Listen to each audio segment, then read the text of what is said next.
writing to you in the hope that you might be interested in a property rather smaller than those usually associated with the National Trust for Scotland, and in an area where people might not expect to find such a property, Garnet Hill in Glasgow. Perhaps I had better start at the beginning. About 7 years ago, I was visiting an uncle in Glasgow when he got word of a bequest. 6 dining room chairs from a Miss Agnes Toward. He had been her church elder. I went with him to collect the chairs from the tenement flat in Buccleuch Street, which she had been forced by age and infirmity to leave 10 years earlier.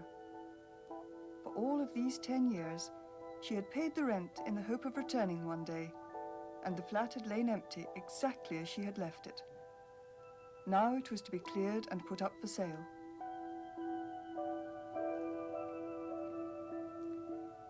In spite of the dirt, dilapidation and rubbish that had accumulated during a decade of neglect, I was fascinated.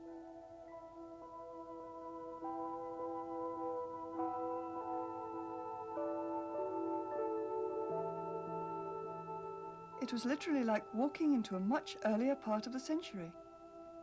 Somewhat to my own surprise, I decided then and there to buy the flat as it stood. I realized that if I did not, an irreplaceable fragment of Glasgow's past would soon disappear forever.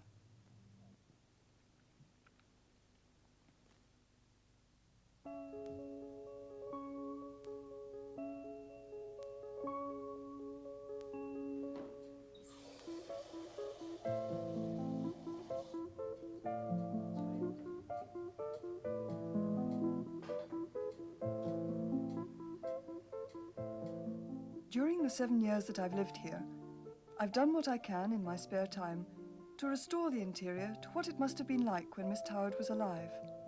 But much still remains to be done. Even so, I cannot help feeling that with help and expert advice, the flat could become a place where the furniture, fittings, and personal possessions would allow one a glimpse of a past era of life in the city. It would, I'm sure, bring pleasure and vivid memories to older people, as well as valuable education to school children.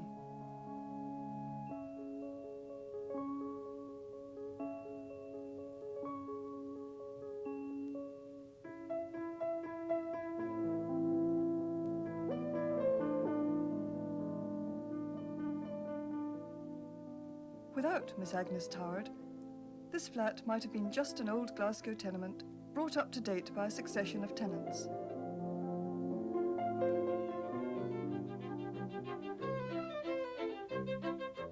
As it is, by never modernizing it in any way, and seldom throwing anything out, she has left behind something that is unique in its internal fittings and contents.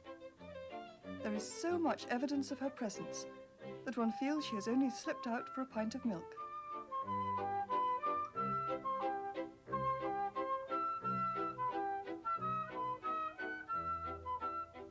Indeed, when I first took possession of the flat, there was still washing on the pulley, food in the cupboard, a candle by the bed, and a stone hot water bottle between the sheets.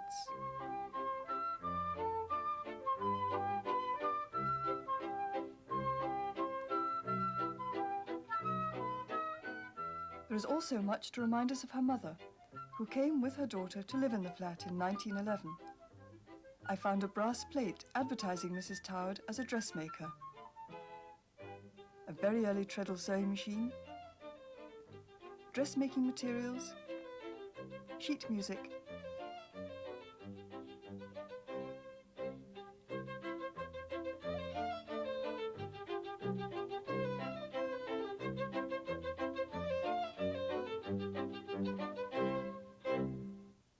and her scrapbook.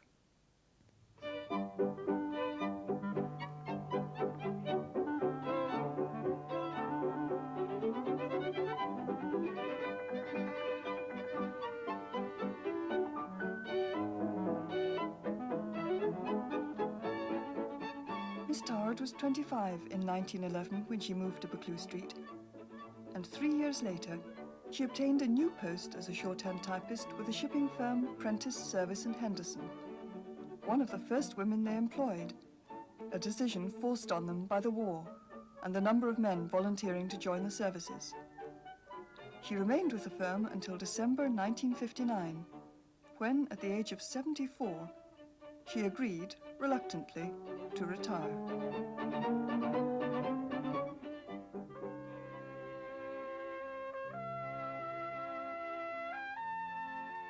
Mrs. Toward had died in 1939, and Miss Toward lived on in the flat alone until, in 1965, she was taken to hospital.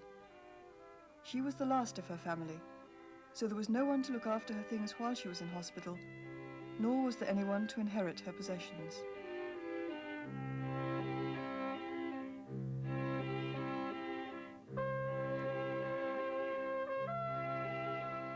Among her effects are her school books and slate, correspondence between her parents before they were married, a huge variety of household receipts, old newspapers, postcards, scrapbooks, and family photographs. Every cupboard yielded intriguing discoveries, and I spent most of one night reading reports of the First World War from newspapers under the battered lino in the hall. It must have been laid in 1915.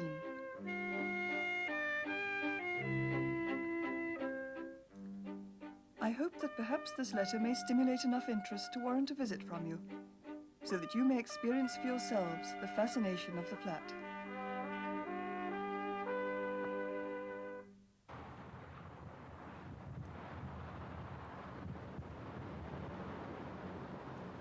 To my delight, the National Trust for Scotland not only accepted my invitation to visit the flat, but decided to acquire it.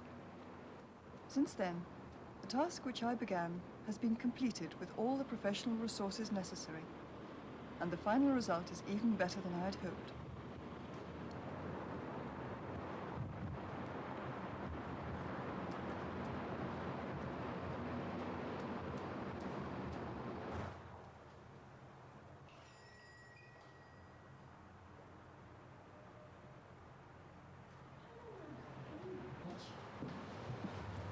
How's it all been going? It's been very, very successful. The Tenement House has been open to the public since April 1983, and in the first season, almost 7,000 people from all over the country and abroad came to see it. Gas lighting makes such a difference, doesn't it? It also won a British Tourist Authority Heritage Award for 1983. Must have brought a lot of good publicity. It did, yes. It did.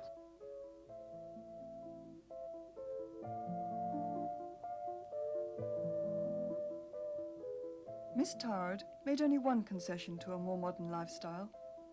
In 1960, she installed electric lighting. But with the help of Scottish Gas, the original gas lighting has been reinstated, and a meter of the period has been put in. To comply with the city's smokeless area regulations, and for the convenience of the staff in the house, the effect of burning coal fires is achieved with specially adapted gas burners.